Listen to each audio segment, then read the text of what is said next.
Josh straightened up as the group of spacefarers were brought into the roundhouse, not quite at spear point. The short, squid-like locals surrounded the diverse group, not quite driving them onwards, but not letting them go back. Bead and shell necklaces clinking and rattling with each jab of a spear. Josh smiled, dragged his fingers through his unkempt hair as he stood up, the remains of his survival suit reflecting the flickering flames. Grabbing his own spear, he stepped into the smoky light of the central fire. Josh? Lieutenant Vanu. Captain now, I see. Vanu had the decency to turn pale as Josh leaned closer. We thought you were dead, Josh. I know, Vanu. I should rightfully be dead. It is good to, are you angry, Josh? Josh tilted his head back and laughed. Angry? Me? Angry at you? Josh grinned as he shifted his grip on the spear, slowly pacing around the group of his former shipmates. Vanu started to say something, but a jab from a spear quieted him just as Josh started talking again.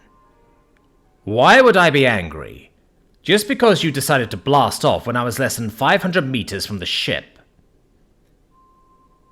The group of Josh's former shipmates pulled closer together as Josh turned to one of the short natives, their multitude of ocular receptors focused on the Terran. Neely, drinks for my long-lost friends. Chop chop. Where was I? Ah, yes. Angry. No, why would I be angry at you for leaving me on a Class 7 death world? Only a fool would carry a grudge just because you left when I was in clear sight of the ship, and with all of Neely's tribe on my heels. A dozen tentacles thrust wooden cups of oily amber liquid toward the outsiders. The outsiders stared at them as if they were antimatter grenades. The drinks are safe. Don't look at them like they are poison. It's just the local brew. Take it.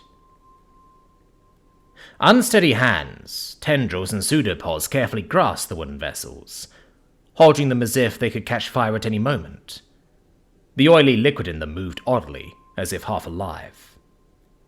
Why would I be angry at you for saving your own skin, and condemning me to what must have seemed to you as a certain cruel and unusual death? Or worse? Josh chuckled as he looked around, at the large number of natives clustering close around the outsiders. But I managed. Not just to survive, but to make my own little place here. Neely's people are not all that bad, all things considered, once you get to know them and they got to know you. They are a little rude, they can be a little crude, and they practice a lot of ritualized sadism and cannibalism. Nothing that a civilized person can't. How to put, get around? If he doesn't go mad from living with the natives, that is. But if he doesn't go mad, he can't live here, can he? Josh turned his back on the group, walking back to his high seat. So why would I be angry? For being essentially shipwrecked here for 10 cycles or so. Long enough to forget what coffee smells like. He sat down, two slender and delicate-looking natives settling by his feet. They fussed over him as he slid his spear into his holder. No, I'm not angry. And to prove it, I'll invite you all to dine with me and the tribe. See, we're all friends here.